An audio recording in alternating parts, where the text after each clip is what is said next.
네, 유승민 작가 모셨습니다. 어서 오세요. 안녕하세요. 어떤 내용일까요?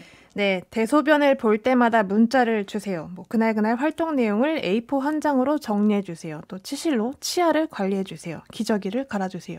이게 요즘 유치원으로 들어오는 민원이라고 합니다. 학부모들이 이런 민원을 넣는다? 네.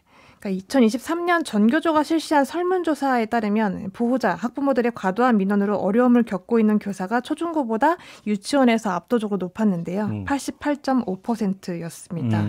이런 민원을 적극 대응할 수는 없을지 좀 국공립병설 유치원 기준으로 취재를 해봤습니다. 그러니까 이제 유치원이니까 상대적으로 많을 수는 있죠. 많을 수 있죠. 아이는 어리니까 네. 부모님 걱정은 더 클 테니까. 네. 아무튼 근데 이렇게 많아요? 많다고 합니다. 사실 집계조차 좀 어려운 상황인데요.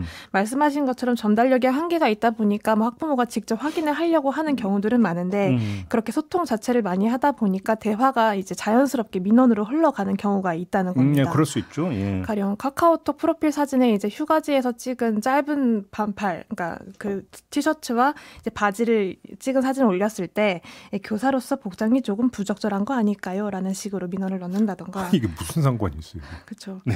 또 아파서 결근을 하면 전화를 해서 진짜 선생님 아픈 거 맞아요? 라고 확인을 하려고 든다던가 또 최근 들어서 자주 들어오는 민원이 이제 불친절하다라는 내용인데요. 네. 이게 이유가 좀 황당합니다. 교사들이 수업 중일 때는 아무래도 답변을 하기가 좀 어렵고 답변을 안 하면 민원이 들어오기 때문에 단답형으로 문자를 답변한다고 하는데요. 그 문자를 보고 이제 물결 표시가 왜 없냐? 이모티콘이 왜 없냐라는 식으로 불친절하다라는 민원을 넣는다는 거죠.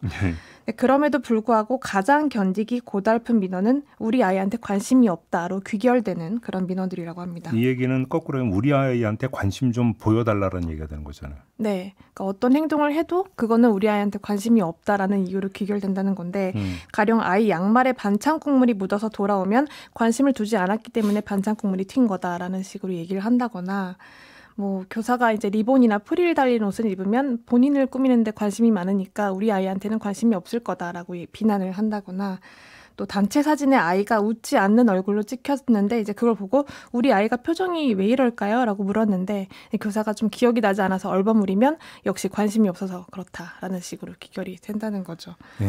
또 다른 아이 사진은 3장인데 우리 아이는 왜 2장일까요? 라는 식의 민원은 상당히 많이 들어오고 있다고 합니다. 그래서 유치원에서 무슨 행사를 하거나 이러면 사진을 찍는데 다른 애는 3컷인데 왜 우리 아이는 2컷이냐 이런 식으로 한다는 거예요. 그렇죠. 그러면 맞춰줘요? 그 장수를? 맞춰줍니다. 또 비단 행사뿐만이 아니고 거의 매일 이제 사진을 요구하는 부모들이 많다고 하는데요. 매일? 네. 쉽게 그러니까 증명하라 1차원입니까? 수업 어떻게 했는지? 네. 오늘의 하루가 궁금하다라는 취지인데 그러니까 철저하게 아이 한 명에 2장의 사진이 있다면 모든 아이를 다 2장으로 맞춰서 이제 보고를 하는 식인 겁니다. 네.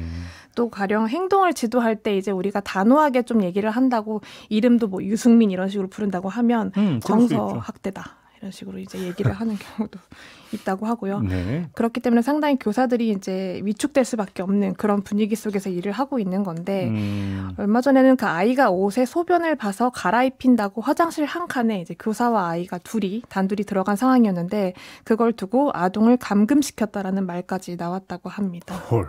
이 얘기를 좀 박도연 교사 이야기로 직접 들어보시겠습니다. 어쨌든 화장실 안에 둘이 있는 거는 이제 그게 제일 이해가 안 가요. 애들 앞에서 옷을 벗길 수는 없거든요, 저희가. 그래서 안으로 들어가서 이제 하는데, 그러니까 좁은 공간에 둘이 있었으니까 우리 애를 가둬놨다. 그런 걸로 문제 제기하셨죠.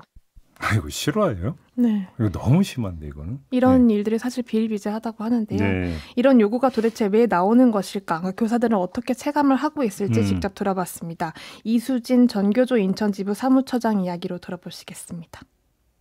저희가 이제 주의 깊게 보는 거는 사실 학부모님들이 생각하는 것과 달라요. 네. 학부모님들은 이 아이가 수세기가 되는지, 한글을 잘 읽는지, 이제 학습 능력이 돼야 초등 전 준비가 됐다고 파악하거든요. 네네. 근데 저희가 이제 교사 입장으로 볼 때에는 제일 중요한 건 기본 생활 습관이에요. 자기 물건을 자기가 잘 챙길 수 있다던가, 화장실에 가고 싶을 때 화장실에 스스로 가서 용변을 처리할 수 있는 능력, 밥을 먹기 전에 손을 씻는다던가, 인사하기 이런 능력들이 있잖아요. 기본적인. 네. 네. 그러니까 비유를 좀 해보자면 어린이집이 신발을 신겨주는 곳이다라고 한다면 유치원은 아이가 스스로 신을 수 있도록 옆에서 이제 교육을 하는 기관인 건데요. 떠돌이 헌터님도 지금 말씀해 주셨는데 교육기관이라는 걸 좀 망각하고 있는 보호자들이 많다라는 겁니다. 그러니까 이런 민원들을 가만히 살펴보면 일부 보호자들이 이제 교육기관이 아니고 보육기관으로 인식을 하고 있다. 그리고 교사를 어떻게 대우하느냐를 살펴보면 그 인식이 고스란히 드러나고 있다라고 볼 수 있습니다. 그런데 이런 민원들이 안 걸러지는 거예요? 걸러내는 장치가 없어요? 네, 우선 가장 우선적으로 필요한 게 이제 교사 개인한테 민원을 하는 경우인데요. 교육청에서도 이제 개인 번호를 공유를 하지 말라라고 권장을 하고 있지만 그렇게 할 경우에는 학부모가 직접 학교로 민원을 넣어서 이제 그러니까 선긋기를 하는 것이냐라고 항의 전화를 또 하는 경우도 있다고 합니다. 네. 그래서 교사들은 관리자가 직접 나서서 관리를 해줬으면 좋겠다라는 것인데 또 원장은 원장대로 고민이 많은 게 저출생으로 원생 모집이 워낙 어렵고 또 그렇기 때문에 민원이 발생을 했을 때 가급적이면 보호자, 학부모가 원하는 대로 맞춰주길 원하는 그런 노력을 하고 있기 때문에 사실 좀 쉽지 않은 상황인 거죠.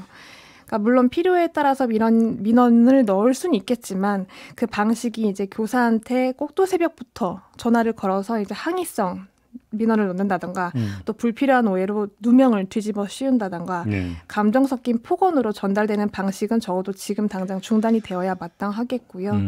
다만 서희초 교사 사망 사건 이후에 이제 민원은 학교 민원 통합 대응팀에서 전담으로 담당을 하도록 의무화가 되어 있지만 현장에서는 좀 무용지물이다라고 보고 있습니다. 6392님이 문자 주셨는데요. 현재 고등학교 교사입니다. 유치원하고 초등학교만 그럴 것 같죠?